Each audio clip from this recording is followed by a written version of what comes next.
How much can one man, unhindered by the shackles of a normal 9-to-5 life, accomplish on his passion project indie game in the space of one whole month's time? Not a whole lot. Well, not as much as he wanted to. Anyway.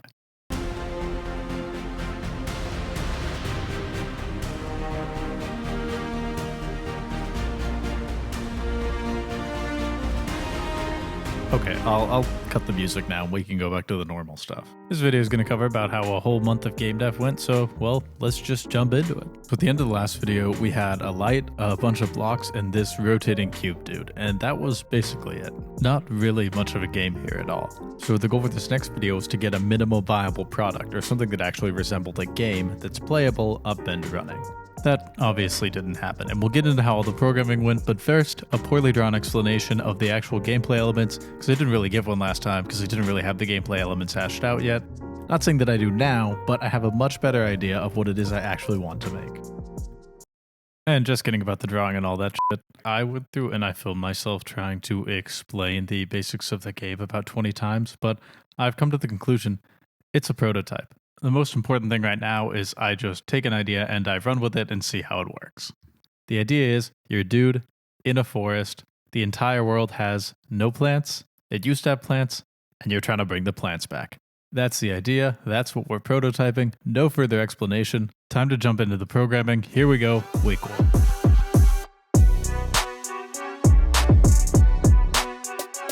Now how's that for a tonal shift? Not something that happens every day on this channel. So starting off from where we were last time, after adding some movement to our guy here and making sure that he can move around the world a bit, I realized that, well, the voxel style model was super cool on this dude. It was a lot of code just to get this one model up and working, with a lot of magic constants and things here and there to match up exactly with what the textures were. So I needed to rethink a more extensible solution. That extensible solution is what I call VoxMod, and most of my time in this first week was spent on getting it working. What I basically wanted to be able to do was to take sprites and make 3D voxel models automatically out of them. So for example, I could take one sprite and just add one voxel of depth to it, or I could take multiple sprites with different shapes, apply them on different axes, and then have a shape automatically be computed and meshed according to which pixels are present in the sprite. And of course, for the sake of efficiency, we want to merge adjacent texture coordinates and vertices, which makes this way more complicated because it needs to be greedily meshed. The technique that I ended up using to do this is not something that I came up with myself and not something I'm even really qualified to try and explain, so here's an article about it. Check out the link in the description if you want to learn more about how this works. Eventually though, after some really strange looking mess ups and some issues with the texture coordinates, getting them to map perfectly on faces that didn't have a sprite defined was a little tough. I eventually got this coin sprite up and working, looking good in 3D as a tester. That was unfortunately basically all of week 1, so let's just move right on for week 2. Now, it might sound a bit shocking that I spent a whole week trying to get trees to work, but that would also shock me if you said it to me before I spent a whole week on trees. The gist of it is that even though we have all these nice, fancy, auto-generated meshes now, they still need to get the proper model matrices to get into the right spot, and that takes a little bit of work. So after I cooked up this nice tree trunk and leaf sprite, auto-generating meshes appropriately, we're still kind of just stuck with a tree trunk and a leaf. And that doesn't look too good if everything isn't in the right place. So I had to start experimenting around with getting the proper model matrices for every leaf, eventually arriving at something that vaguely resembled the tree with a few bugs here and there. After some more poking and prodding at the code and covering its cute little bald spot, we have something that actually does kind of look like a tree. The one tiny problem here being that all of the code to calculate all the model matrices for all of these individual leaves took about 5 milliseconds out of the 16 milliseconds we have per frame to run at 60 FPS. So I spent a good 2 or 3 days in optimization jail after I wrote all this code. And that was a whole week. Overall though, not too bad, so let's keep going. Give it up for week 3.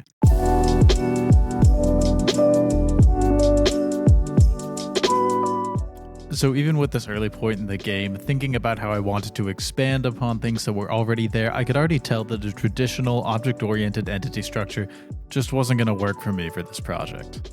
I've used it before with countless previous games and projects, but the code was already getting kind of unruly just with 2 types of entities, so I decided something needed to be done about it, and that of course would be something that favored a more data-oriented design over the traditional polymorphic structure of entities. If you've been in game dev for a minute, you probably already know where this is going, that I'm probably going to implement something that looks like an entity component system, and that's the plan, but let me first describe the problem and the solution. And I hope this is good and concise enough and a sufficient explanation. I also recorded explanations of this like 10 times. None of them were that good, so let's hope this goes well. So on top of just plain old code complexity issues, like how the traditional OOP style of entities will encourage that all of your rendering and update logic and data live under the same object, I could just see that a more data-oriented design would lend itself better to this project. So let me describe exactly what the problem is and what I'm going for here. So in traditional object-oriented game programming, you probably have like an entity class. And maybe from that you extend out with an animal type, and a dog and a cat from the animal type because they have some shared animal behaviors. That's so far so good. So you go and add humanoids, which include the player character, and maybe a zombie because, you know, the game needs some enemies. They're also humanoids. And later on in the design process, you decide you want a zombie cat. And so you make an entity that inherits behavior from both the cat and the zombie. Well, C++ allows this, so it might not cause problems, but that's getting a little iffy. But then what after that, when you want something that inherits behavior, you want like a playable zombie cat. It needs to inherit behavior from both the zombie, the cat, and the player.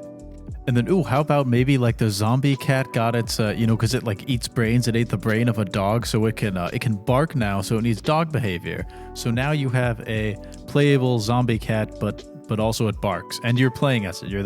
It's the main character. You can kind of see the issue here. Not saying that it affects all games or, well-designed systems can absolutely avoid this, but, you can kind of see the problem that I'm trying to explain. The system I implemented, which is a variant on an ECS, it's not actually a traditional ECS, which if you want to know more about it, you can go read the links in the description about exactly what it is.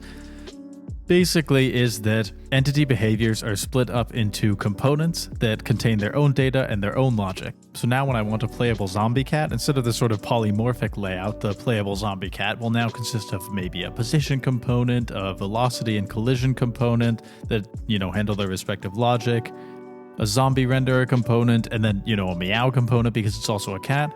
And that all just kind of works, of course, provided that you decouple the component logic appropriately. I just think it's kind of easier to reason about and work with than the polymorphic structure. So anyway, it's what I'm going with. An ECS in this sort of design is absolutely not a silver bullet for game programming or anything like that.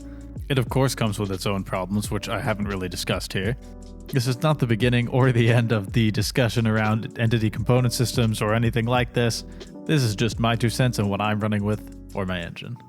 So anyway, after a few days of hacking around, I ended up with this generic sort of component manager class because I realized around halfway through writing it that I wanted to use this system for tiles and items in the game as well. So everything had this decoupled data-oriented design.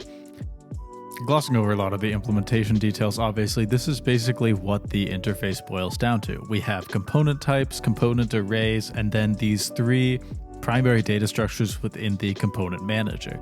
A bitset which keeps track of which entities have which components, a list of the types, and a list of the actual components themselves. Then we have the functions for registering a new component. This occurs automatically through some static load time magic in the real system, but we don't need to worry about that right here.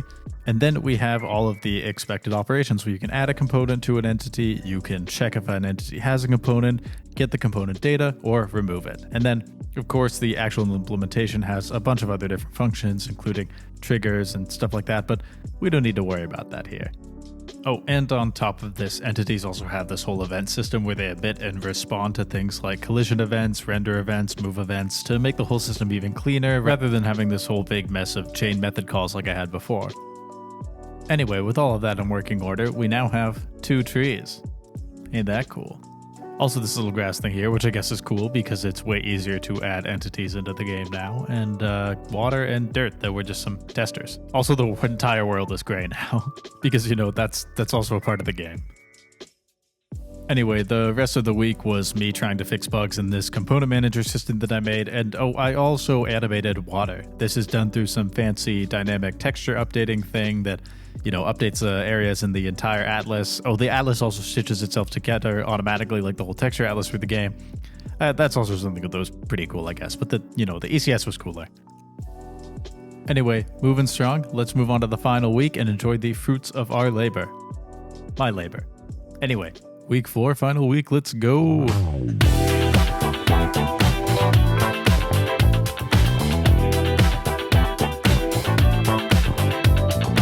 So week 4 was hopefully going to be the week where all of this stuff just kind of came together and I could actually start developing new gameplay elements, finally. And it was. Started out by adding items and their new entities using the Voxel modeling code that I wrote a few weeks back. You can see the acorn our dude is holding here, right in his hand. Then I wanted to get some grass growing across this gray muck, which, it'll need to do for gameplay later, so I added the new spread component to tiles and got that working. Trees also grow from acorns now, as you can see. Next up, I wanted to be able to destroy the tree, so I added in an axe and started testing out particles. This required slight modifications to the level entity management, collision systems and stuff that I've been using because, I wanted to stress test this, so I had a tree that dropped about 1,000 particles and the game ground to a halt, which, not going to happen in reality, but probably shouldn't happen at early stages.